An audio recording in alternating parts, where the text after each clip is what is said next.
예수께서 성령의 충만함을 입어 요단강에서 돌아오사 광야에서 40일 동안 성령에게 이끌리시며 마귀에게 시험을 받으시더라.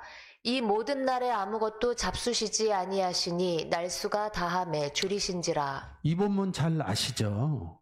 마태, 마가, 누가복음 이렇게 3번 써 있습니다. 성령에 이끌려 성령의 충만함을 입어 성령이 곧 예수를 광야로 몰아내신지라. 똑같은 내용인데 다르게 써 있어요. 이 뒷부분에 보면 이 마태복음은 제자 맞는 얘기를 합니다. 이 시험하는 자 이 부분하고 여기도 또 마찬가지예요.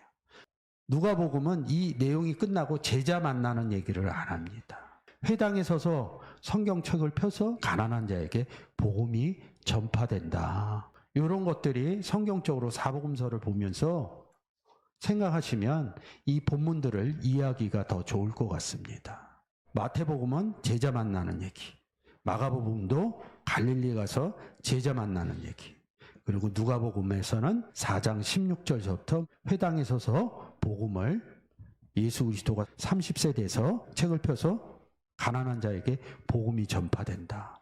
이런 내용으로 말씀하고 있는 거죠. 그러니까 누가복음 중심으로 보면 이 제자들 베드로와 안드레가 고기 잡는데 예수 그리스도 영접 안 한 거죠. 나를 따르라, 사람을 낚는 어부가 되기라.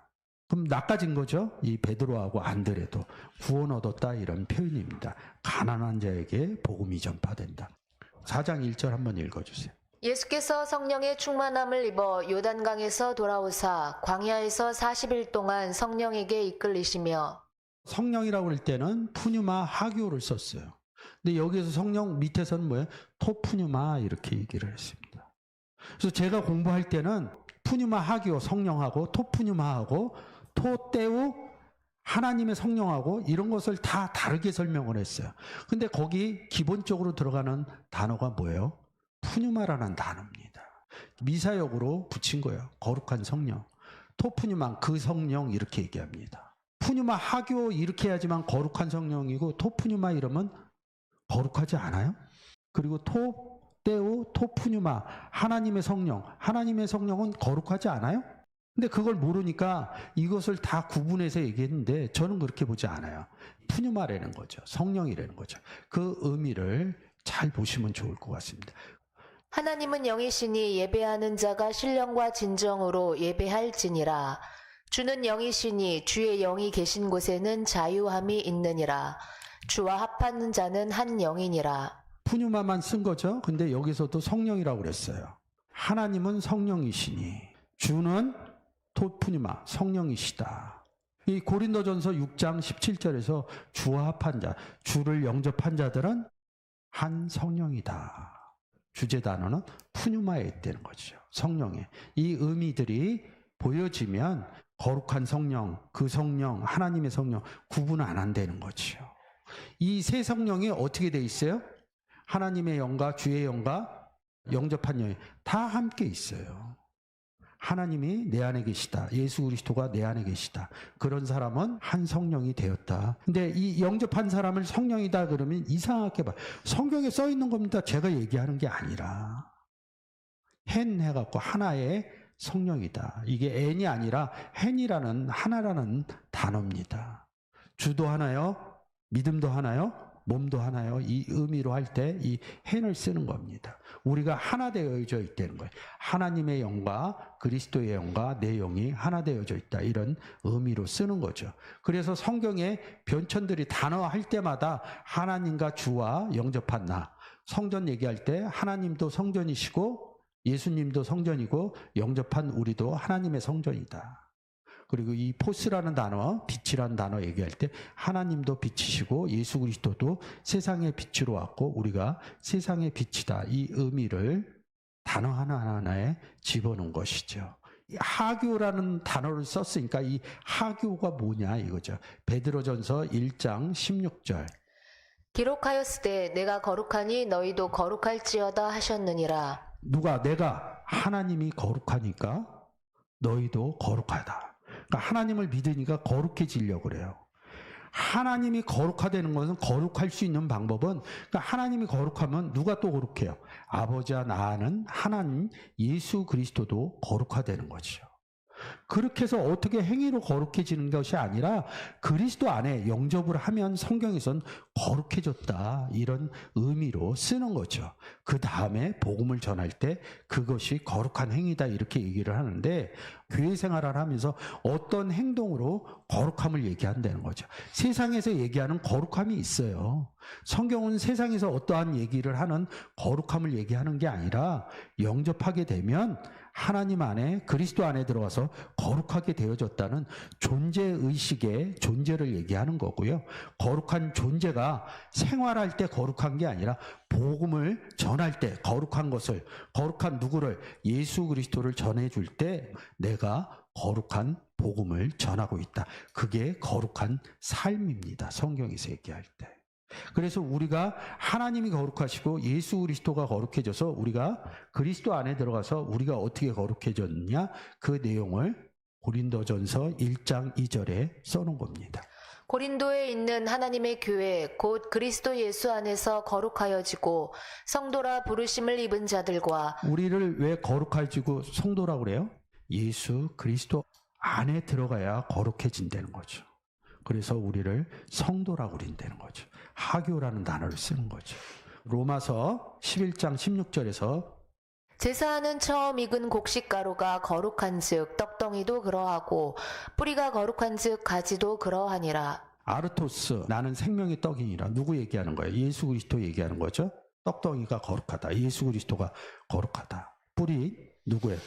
뿌리도 거룩하다. 계시록에 나오죠. 뿌리이신 예수 그리스도를 얘기하니까. 그래서 요한복음 15장에 아버지 농부 예수 그리스도 포도나무 우리는 가지 거룩한 즉 가지도 거룩하다. 성도 얘기하는 거죠. 이 가지가 성도로 보여지시면 잘 깨달을 수 있는 거죠. 성령에 이끌려 어디로 나가요? 이 세 본문에서 광야로 가는 거죠. 성령에 인도되어 하나님의 인도되어. 그럼 광야가 무엇이냐? 광야가 뭐예요? 모래 있는 곳이죠. 사막에 뭐가 없어요? 물이 없는 거죠. 물이 없다. 성경에서 물이 없다 그러면 성경에서 물 얘기할 때 무슨 얘기예요? 요한복음 7장 38절에서 내 배에서 생수의 강이 나간다.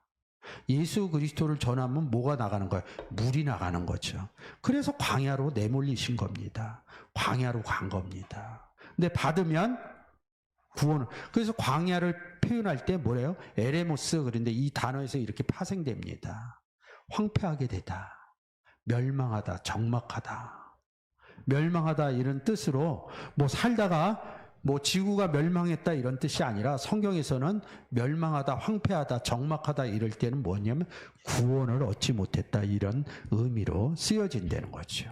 성령에 이끌려 광야로 갔다 이렇게 보셔서 근데 또 시험을 받으러 갔대요. 누구한테? 마귀한테. 뭐 뒤에서 설명하겠지만 그 뒤 내용이 시험 받는 내용이 뭐예요? 뭐 갖고 시험을 받는 거예요? 성경의 내용이죠. 예수님은 이렇게 얘기하고 마귀는 이렇게 얘기하고. 근데 똑같은 구절 갖고 얘기하는데 뭐야? 예수 그리스도 마귀가 얘기하니까 그 성경의 내용을 수정을 해주는 거죠. 성경의 내용을 얘기한다는 것은 뭐예요? 복음을 얘기한다는 것이고 마귀가 얘기하는 내용이 뭐예요? 성경을 틀어서 다르게 얘기한다는 거죠. 그럼 무슨 복음이에요? 다른 복음. 다른 복음과 원복음을 갖고 있는 예수 그리스도가 얘기를 하는 거죠. 성경에 대해서 잘 모르는 사람하고 얘기하는 거죠. 그래서 마태복음 4장 3절에 뭐라고 그래요? 마귀를 시험하는 자가 사람으로 바꿔놓는 거죠. 제가 아까 안겔로스 설명하면서 천사도 사람으로 바꿔놓듯이 이 마귀의 의미가 바뀌어주면 좋습니다. 영접한 우리는 아버지를 하나님이라고 그럽니다. 영접하지 않는 사람들 바리새인과 서기관 뒤에서 보시면 너희 아비는 마귀니라. 바리새인과 서기관 유대인을 보고 그렇게 얘기하는 거죠. 예수 그리스도가 사복음서에서 바리새인, 서기관, 유대인들하고 계속 복음을 전합니다. 베드로도 유대인이었습니다. 그 의미로 보시면 됩니다. 광야라는 부분이 구약에는 미드바로 기록되어져 있는 거죠. 광야라는 부분은 마라다에서 온다는 거죠. 우리가 복음을 전하면 내 안에 생수의 강이 있어서 물이 나가는 거죠. 그래서 광야에 물 붓는 거고, 받아들이면 어떻게 돼요? 성전이 되는 거죠. 하나님도 성전이요, 예수 그리스도도 성전이요, 예수 그리스도를 영접한 사람을 성전이라고 그런다. 대비를 이렇게 써놓은 겁니다. 성전이 됐다는 거죠. 말에서 그 의미가, 받지 않는 사람은 전염병, 역병, 멸망하게 되는 이런 부분으로 표현했다는 거죠. 성경은 이렇게 단어로 굉장히 정확하게 얘기를 하고 있어요.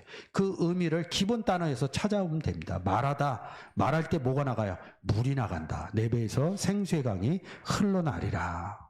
그 흘러나는 생수가 어디 있어요? 우리 안에 예수 그리스도가 계시다. 이 의미로 받아들이시면 될 것 같습니다. 시험을 받는다. 누가복음 다 내용을 보시면 다른 복음과 복음이 충돌하는 현장이죠. 요한복음 8장 44절. 너희는 너희 아비 마귀에게서 났으니 너희 아비의 욕심을 너희도 행하고자 하느니라. 저는 처음부터 살인한 자요 진리가 그 속에 없으므로 진리에 서지 못하고 거짓을 말할 때마다 제 것으로 말하나니 이는 저가 거짓말장이요 거짓의 아비가 되었음이니라. 너희가 누구예요? 이 본문에서 가서 보면 바리새인, 서기관, 유대인하고 얘기를 합니다. 예수 그리스도 죽이려고 그러죠? 8장의 내용이 뭐예요? 간음한 여인 데리고 와갖고 계속 얘기하는 겁니다. 근데 우리 아비는 누구예요? 우리는 어디에서 났어요? 예수 그리스도를 요한복음 1장 12절에서 영접하면 13절에서 하나님께로 나왔다는 거죠. 하나님 아버지께로 나아졌다는 거죠. 우리 안에 농부인 아버지, 우리 안에 참 포도나무인 예수 그리스도, 우리는 가지. 그래서 우리는 좋은 열매를 맺고 이런 사람들은 나쁜 열매를 맺는다. 페이라조, 지금 시험하다 이런 의미로 여기 써놨죠. 이 페이라조가 어떤 단어에서요? 페란이라는 단어에서 왔습니다. 이 페란이라는 단어가 뭐냐면 건너편입니다. 페란이라는 단어가 많이 나와 있는데 건너편으로 갔다. 여기서 복음 전하고 복음 받는 사람이 다 나오거나 받지 않는, 더 이상 이 고을에서 전하지 않으면 건너편으로 배 타고 건너갈세, 이런 표현들이 있습니다. 건너가서 뭐예요? 사람들은 성경의 의미를 철저하게 안 갖고 가는 거예요. 예수 그리스도가 왜 바다 건너편으로 갔어요? 그러니까 바다를 건너갔다 이런 의미로, 여행의 의미, 어느 지점으로 갔다. 지점에 왜 갔냐고요? 그 사복음서에서 보면 건너편으로 가서 또 복음을 전해요. 거기서 다 전하고 나면 또 건너편으로 간다고요. 페이라죠. 마태복음 4장과 누가복음 4장을 여러 구절에 대해서 기록해 놨는데 다른 복음과 원복음의 충돌이죠. 이 시험, 페이라조라는 이 본문적으로 보면 뭐예요? 복음을 전하는 것을 시험하다, 이런 뜻입니다. 누구에게? 다른 복음 갖고 있는 사람들에게. 신앙생활을 하다가 보면 성경에 대해서 많이 알고 계신 분이 있는데 원문을 보다 보면 한글 성경으로 보는 거하고 히브리어 헬라어 성경으로 보는 거하고 많이 다르죠. 그래서 그런 내용들을 나가서 은혜 나눌 때 다르게, 성경은 이런 뜻이에요. 그리고 히브리어로 보면, 헬라어로 보면 이런 내용입니다. 그래서 이렇게 얘기를 해주잖아요. 이게 시험하는 겁니다. 우리가 세상에서 얘기하는 어느 뭐가 되기 위해서 문제집 푸는 얘기가 아닙니다. 어느 직장에 들어가기 위해서 시험 치르는 일이 아닙니다. 성경은 다 복음 전하는 이야기로 됐다고 말씀을 드리는 겁니다. 그래서 여기 바로 밑단어가 피플라스코, 거래하다, 장사하다, 이런 의미가 되어져 있는 거죠. 거래하고 장사하려도 어떻게 해요? 건너편으로 복음이 없는 사람, 다른 복음을 갖고 있는 사람들에게 건너가야지 그 내용이 전달된다는 거죠. 그래서 이 시험이라는 단어는 마태복음 4장과 누가복음 4장에서 마귀야 주고받는 성경 구절을, 예수 그리스도께서 성경 구절을 바로 잡아주시죠. 복음으로 바로 잡아주는 내용이 시험 치르는 페이라저라는 단어의 뜻입니다. 단어로 보면 쉽지가 않아요. 어느 부분은 다 단어가 써져 있는 그 구절 들어가서 보시면 그 단어의 뜻이 떨어지지만 이렇게 문장에서 보여지는 단어들도 있습니다. 그 대표적인 단어가 이 시험이라는 단어라는 거죠. 마태복음에서는 성령에 이끌려 광야로 가사 이럽니다. 근데 이 이끌려 할 때 여기에서는 안 하고 이릅니다. 누가복음에서는 그냥 아고 이릅니다. 에게토 이렇게 씁니다. 근데 여기는 전치사 71번과 아나라는 전치사를 합쳐서 얘기를 표현을 하는 거예요. 성령 아래서, 어느 성령 안에서? 하나님의 성령과 하나님 성령 안에서. 아버지와 나는 하나니까. 내몰았다 이렇게 마가복음에서 몰아내신지라 그러면 성령이 몰아낸 게 아니라 같이 간 얘기를 하는 거예요. 그런 내용으로 보려면 뭐예요? 아버지와 나는 하나라는, 아버지도 성령이요 나인 예수도 성령이다, 이 의미가 성경적인 의미로 잘 깨달아지셔야겠죠. 성령에 이끌린 게 아니라 인도함 함께 갔다는 거죠. 인도함 받았다는 것이 아니라 함께 갔다. 출애굽해서 이스라엘 백성들에게 이럽니다. 내가 너희와 함께 올라가겠다. 너희와 앞서가겠다. 이런 의미니까 몸과 몸이 떨어져서 가는 의미가 아니라 출애굽했다는 건 뭐예요? 구원 얻었다는 의미로, 함께 있다는 의미로 보셔야 하나님이 앞서가겠다. 뭐예요? 먼저 가겠다. 함께 올라가겠다. 이 의미가 깨달아집니다. 그러니까 그 의미가 안 깨달아지니까 하나님이 현현에서 나를 이끌어가는 내용으로 자꾸 보신다는 거죠. 출애굽할 때도 그런 내용으로 보신다는 거죠. 근데 이런 의미가 깨달아지면 하나님께서 나를 인도한다. 이런 것이 성경 볼 때만이 아니라 삶 가운데도 하나님의 인도함을 받고 가는 거죠. 똑같이 이끌려 이랬는데 여기는 몰아내신지라 그래서 에크발로 바깥으로 던져졌다는 거죠. 광야 가서 뭐예요? 복음을 던지는 거죠. 에크발로 던져졌다. 발로라는 단어와 에크라는 전치사가 합성이 돼서 더 구체적으로 표현을 해놓은 것이죠. 처음에 제가 서두에 얘기했듯이 이 문장이 끝나면 베드로 만나는 얘기, 여기 마가복음에서 뭐예요? 여기 뒤에 보면 19절에 나왔죠? 세베대 아들 야고보와 여기 내용들, 형제 안드레와 시몬과 안드레 만나는 거, 어부 만나는 거죠? 여기도 만나는 거죠? 그래서 나중에 마귀가 떠나가는지라, 잠시 동안 떠나가는지라 이렇게 써 있는데 그런 내용이 아닙니다. 그래서 이 내용으로 좀 보시면 됩니다. 마귀하고 다른 복음과 원래 복음으로 얘기하는 그 성구사전이나 이런 것으로 보면 이 내용들이 구약에 써 있는 의미들도 다 보여집니다. 마귀가 모든 시험을 당하나에 얼마 동안 떠나니라, 이 부분이 그럼 다시 온다 이런 부분으로 보는데 그런 내용이 아닙니다. 여기 예수께서 대답하여 가라사대 말씀하시길 주 너희 하나님을 시험치 말라. 다른 얘기를 하니까 성경을 비틀어서 다른 복음을 던지니까 이런 이야기를 한 겁니다. 그래서 시험하지 마라. 에크 페이라주 시험하는 게 나갔다.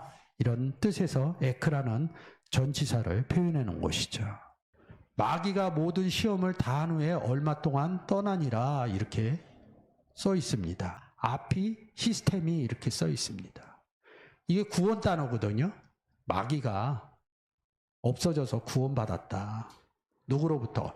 얼마 동안, 이러니까 얼마 동안 시간을 얘기했는데 여기 카이로라는 단어를, 때까지, 카이로가 구원하는 때를 얘기합니다. 이 카이로라는 단어를 시간이라는 단어로 얘기하는데 구원한 때로 기록되어져 있습니다. 성구사전이 있으면 이런 부분을 찾아서 보시면 구원의 때 이렇게 되어 있습니다. 그래서 여기 아우토스라는 단어를 해석을 안 한 겁니다. 그 의미를 모르니까. 아우토스가 이 예수 그리스도 얘기하는 거거든요. 그러니까 다 한 후에, 그러니까 신 텔레오, 마지막, 나는 처음이요 마지막이요. 예수 그리스도가 처음이요 마지막. 예수 그리스도를 마지막이라는 단어로 쓰는 거예요. 함께 된 마지막, 쉰텔레오, 예수 그리스도 하나가 됐다면 마귀가 떠났다는 거죠. 이 마귀가 마태복음 4장 3절에서 뭐야? 시험하는 자, 사람을 얘기하는 거거든요. 마귀가 떠나가려면 예수 그리스도가 그 시험하는 자 안에 들어가면 마귀가 있을 곳이 없는 것이죠. 그래서 마귀가 물 없는 곳으로 떠나듯이 이런 표현을 한 겁니다. 예수 그리스도가 이 시험하는 자 안에 들어갔다면 뭐가 있어요? 생수의 강인 물이 있는 겁니다. 그래서 마귀가 물 없는 곳을 찾아다니는 겁니다. 예수 그리스도가 그 안에 있으면 못 들어가니까 그 의미로 또 생각하시면 됩니다. 그래서 잠시 동안 따는 게 아닙니다. 예수 그리스도가 온 때다 이러는 겁니다. 마태하고 마가복음에 베드로 만나는 얘기하는 거죠. 똑같은 내용으로 구원받은 거죠. 시험하는 자가 구원받은 내용이죠. 결과론적으로 보면 예수 그리스도가 그 안에 들어갔기 때문에 아우토스 아크리 카이루 이렇게 얘기를 해서 구원받은 때를 얘기를 하는 겁니다. 원문으로 보시면 이 내용 다음에 베드로를 만나는 내용을 해놓은 것이죠. 아피스테미, 그래서 시스테미, 우리가 예수 그리스도 안에 섰다 이런 내용이고, 알파라는 단어를 붙여서 아피스테미 이런다고. 안에 서지 못했다, 떠났다 이런 의미로. 그래서 이혼이라는 단어도 있고요. 배도하는 단어 있죠. 뭐 설명하는 그런 게 아닙니다. 아버지를 바꾼 사건이 배도하는 겁니다. 이혼하는 사건이 뭐야? 남편을 바꿉니까? 우리가 예수 그리스도를 만나서 남편인 예수 그리스도와 중매해서 결혼한 거죠, 우리가. 그래서 우리가 처음 결혼한 거로 보고 있어요. 근데 성경에서는 그렇지 않아요. 우리가 예수 그리스도 남편 만나기 전에 다른 남편, 옛 남편이 있었다는 거예요. 요한복음 4장에서 뭐라고요? 수가성 여인에게 남편이 6 있는데 지금 있는 남편도 내 남편이 아니다. 이렇게 얘기하니까 이 여자가 뭐라고 그래요? 올소이다 그러면서 예수 그리스도를 영접을 해요. 예수 그리스도를 영접했다는 게 뭐예요? 남편을 영접했다는 거죠. 그래서 그 단어에서 아포스타시온 그래갖고 이혼이라는 단어가 쓰여져 있는 거죠. 모세가 이혼하는 증서를 줬다. 이 내용은 복음을 전했다. 이런 내용으로 보시면 좀 편하실 것 같습니다. 그래서 이 누가복음 4장 뒤에 나오는 내용이 무엇이냐면 25절에 보면 엘리야가 하늘에서 새해 동안 6달 동안 닫혀 비가 내리지 않았다는 거예요. 하늘에서 누가복음 4장 25절에 하늘에서 비가 내리지 않았다는 겁니다. 하늘 의미 아시죠? 하늘에 앉힌 사건, 구원 얻은 사건. 구원 얻은 자가 다시 복음을 전하는 거죠. 복음을 전하는 게 뭐야? 비 내리는 겁니다. 그래서 비가 내리지 않았다는 것은 뭐야? 복음이 전해지지 않았다는 거죠. 이 복음의 사건을 써놓은 거예요. 마태하고 마가에서는 누구 얘기를 했어요? 베드로하고 제자들 만나는 사건. 이 제자들이 구원 얻는 과정을 이 앞에 뭐예요? 광야에 내몰린 사건하고 동일시돼서 보시면 성경의 의미가 더 풍성해지는 거죠. 마가복음에서도 그러고. 근데 이 누가복음에서는 뭐예요? 18절에서 뭐예요? 회당에 서서 가난한 자에게 복음이 선포된다. 그래서 구원 얻는 과정을 얘기를 해주고 25절에서는 엘리야 얘기를 하고 27절에서는 엘리야 다음 선지자가 누구예요? 엘리사죠. 엘리사가 문둥병 고치는 나아만 사람 얘기하는 거죠. 뭐예요? 그 사람이 물에 들어갔다 나온 세례받는 사건을 얘기하는 거예요. 또 구원 얻는 이야기를 하는 거죠. 그래서 이 내용을 다 사복음서하고 비교해서 보시면 이 내용들이 굉장히 풍성해집니다. 우리가 생각하는 막이라는 의미로 보시는 게 아니라 사람, 시험하는 자, 다른 복음 갖고 있는 자, 그런 자가 누구였어요? 뒤에서 보면 베드로가 성경에 대해서 모르지 않았어요. 사도 바울이 성경에 대해서 모르지 않았어요. 거기에 성경에 나오는 사람들이 다 어디 사람들이에요? 다 유대인이라고요. 유대인들이 성경에 대해서 모르지 않았다는 것이죠. 그래서 요한복음 8장 44절에 유대인 보고 뭐라고 그래요? 너희 아비는 막이니라. 이런 표현으로 갖다 쓴 겁니다.